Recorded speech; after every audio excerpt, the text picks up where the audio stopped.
Ladies and gentlemen, this is Lions Den with another news and commentary. I have some breaking news to tell you. Rapper DJ and Jam Master Jay's killers has finally been caught after 18 years. You heard me right, 18 years. In 2002, Jam Master Jay was murdered at his studio, and I remember that day like it was nothing. Somebody broke into his studio and was killed. Now the media gonna say that he was involved with the cocaine supplier. I don't know about that. I have really doubt that. So I'm gonna go ahead and play this news clip, and I'm gonna continue the rest of my commentary. Good evening at 5 o'clock. I'm Sade Better-in-Law. And I'm Bill Ritter. We're going to begin with that breaking news, a break in the unsolved notorious murder of Run DMC's Jam Master Jay. Pioneering hip-hop legend Jason Mizell was shot at point-blank range 18 years ago in a recording studio in Queens. A cold-blooded murder that until today had gone unanswered. Tonight, 2 men are under arrest, and we are learning more about a motive for the killing involving the DJ's alleged dealings with kilos of cocaine. Eyewitness News reporter NJ Burkett is live in downtown Brooklyn with the breaking details. NJ? That's right, Sade. Investigators cracked this very cold case. That was revelation number 1. Revelation number 2 was that Jam Master Jay was apparently a major cocaine trafficker. And prosecutors say he was murdered when he tried to cut one of his accomplices out of a drug deal.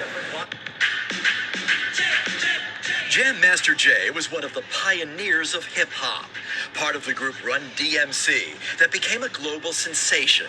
Jason Mizell was well known in his Queens neighborhood and a local hero.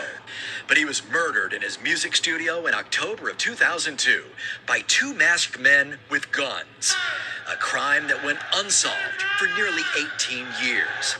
U.S. Attorney for the Eastern District, Seth Ducharme. This is a case about a case about a murder that for nearly 2 decades had gone unanswered. And so today we begin to answer that question of who killed Jason Mizell and why. But in addition to his music career, prosecutors say Mizell was a major narcotics trafficker who moved cocaine by the kilo in Brooklyn and elsewhere.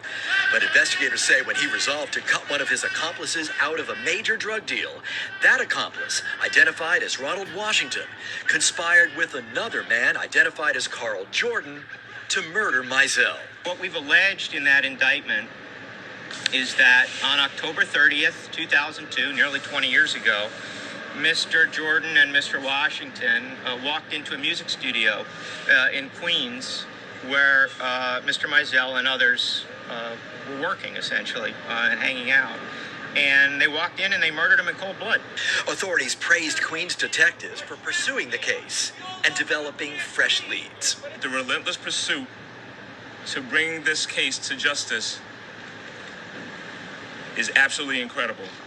Well, the chief did not take questions from reporters here today, so we don't know. We weren't able to ask whether Jason Mizell was on law enforcement radar as a drug dealer in the early 2000s. As for the 2 defendants, the first of the 2 was arraigned about an hour ago here at U.S. District Court and ordered held without bail. Ronald Washington, the other defendant, was apparently already in prison and will be arraigned at a later date.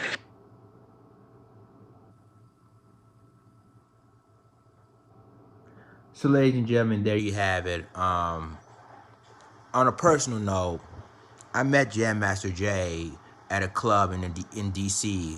at that time called Dream Nightclub. He was DJing, and one of my ex-girlfriends and I were there at the club. I'll never forget it. I shook his hand. It was remarkable.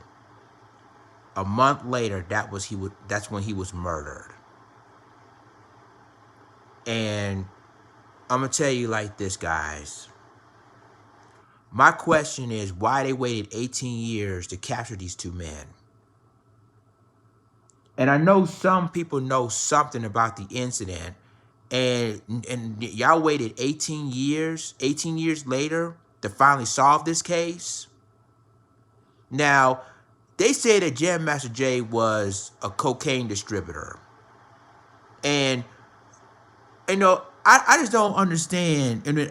and the way I know Jam Master Jay and Jason, aka Jason Mizell, I wouldn't even know that he was a drug dealer or a drug supplier.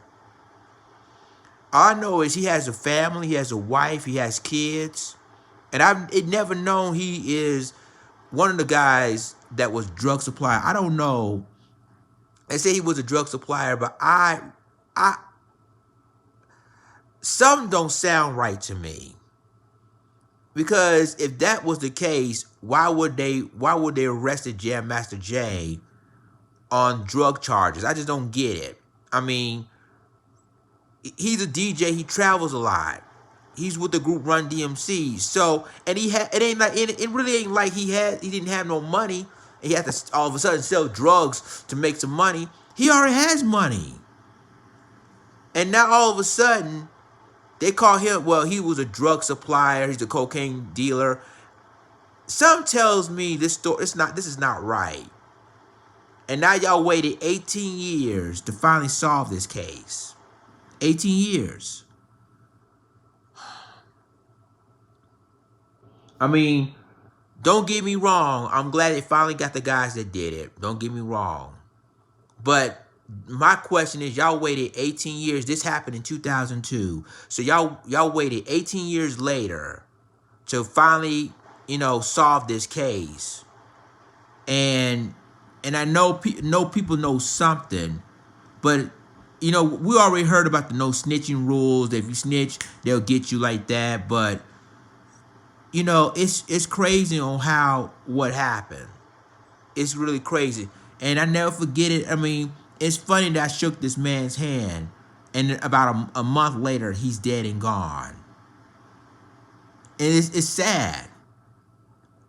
So y'all let me know what you think about this case. I mean, again, like I said, I'm glad they finally captured the two perpetrators, the two assailants that did it. But at the same time, they waited 18 years to finally crack this case. So y'all let me know what you think. Like, click, subscribe, and remember to click the notification bell for all the news and commentary. With that being said, it's Lions Den signing off. Deuces.